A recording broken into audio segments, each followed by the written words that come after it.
Hey everyone, it's Darby from Blue Television Games, and today I'll be unboxing the AVS from retroUSB. This is an NES console remake that has HDMI out, so you can play your NES cartridges on a modern TV. It also has a port so that you can put in Famicom games as well. I've heard this system is very awesome, so we're going to take a look at it today. Let's go ahead and pull it out of the box and get started. Alright, so we can already see the AVS right there. We have this manual for the NES Homebrew Showcase 2015. All new games made by current developers for the classic systems that you love. Once we open it up, we have a list of some homebrew games you can purchase, such as Armed for Battle, Battle Kid, Beat 'em and Eat 'em, Anomalous, Storm in the Castle, Larry and the Long Look for a Luscious Lover, Study Hall, The Mad Wizard, The Rise of Amandus. We turn around over to the back, we also have 8-Bit Christmas and The Incident. First up, we have the HDMI cable, which we'll use to plug the AVS into our HDTV.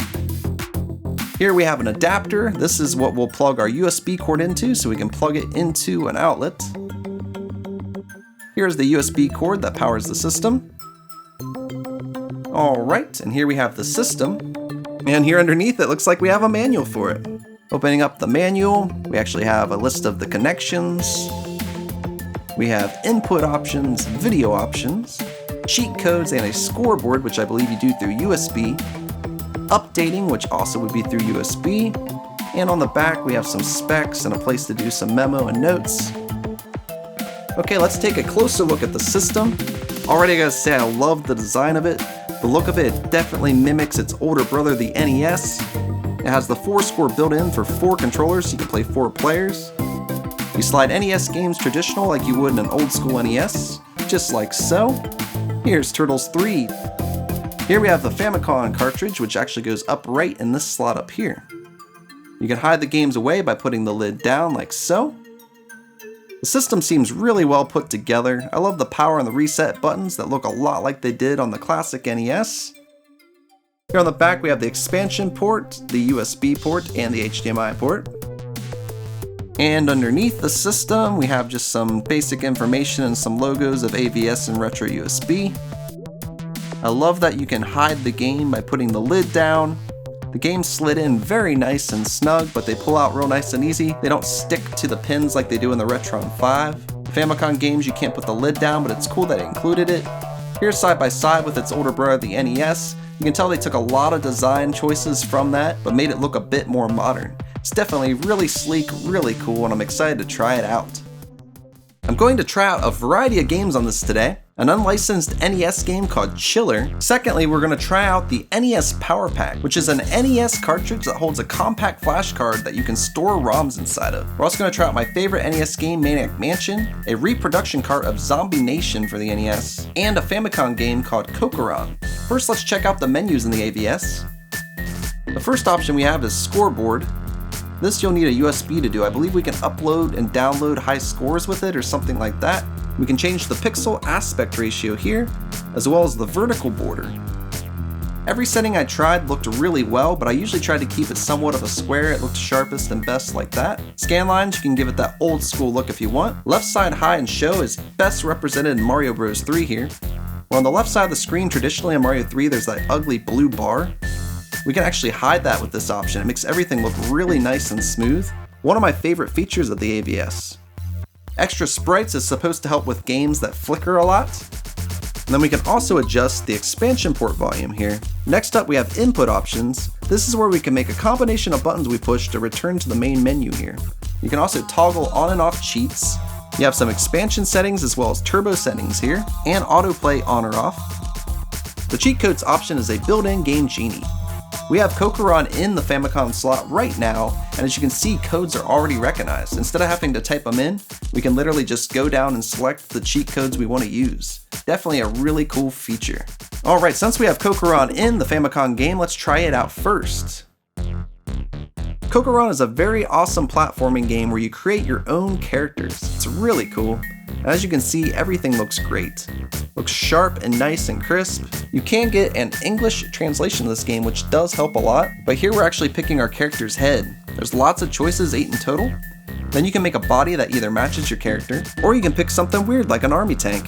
Finally, we pick our weapon, which is a lot easier to choose if you know Japanese or you have the English translation. But once you do, you can test them out here. So I have a dragon head on a tank body that shoots out musical notes as a weapon. Once we have our character created, we can choose any path we want.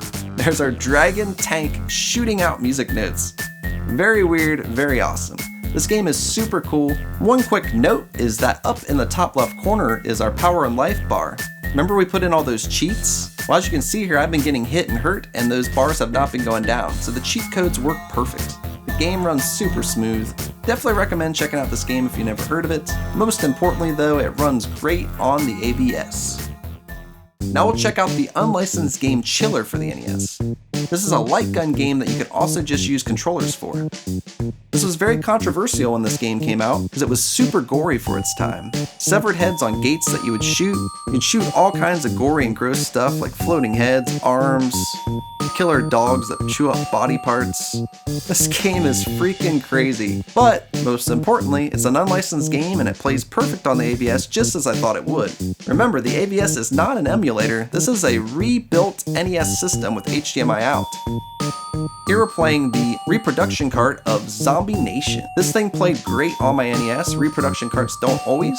Basically, reproduction carts are usually games that are really hard to find or very expensive. People come up with ways to recreate them. Well, as you can see, this one runs great on the AVS. Next, we're going to try out my favorite NES game, Maniac Mansion. I knew this game would run smooth, but just to give you guys a look at a variety of different games, I thought I'd go ahead and start this one up. Maniac Mansion is such an awesome game. You pick 3 different characters, you explore this mansion, and you try to save this guy Dave's girlfriend Sandy. It's so awesome. It has cutscenes, exploration, multiple endings. It's a great game, but most importantly, once again, plays perfectly on the AVS. Alright, now here's the thing I've been wanting to try out the most, the NES Power Pack. This is a compact flash card inside an NES cartridge where you can store ROMs. This plays perfect on an original NES. It doesn't work in the systems like the Retron 5 or other retro game remake consoles like that.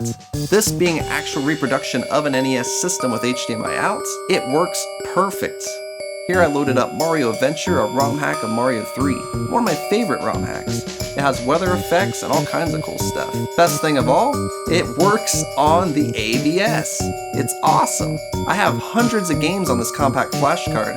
I could literally leave my power pack in the system and just have hundreds of games to play at any time. Would never even have to take it out, unless I want to play that occasional Famicom game on it. Alright guys, after trying out multiple games on the AVS, I gotta say I really love the system. It has some great features, it plays great, looks great, it's very smooth. If you guys would like to see a head-to-head video where I compare this to the NES Classic, the Retron 5, or any other systems like that, let me know in the comments below. Also let me know what you guys think of the AVS in the comments below. If you like the video, make sure you give it a thumbs up. If you're new to the channel and you like what you see, hit that subscribe button. Thanks so much for watching, and until next time, I'll see you around.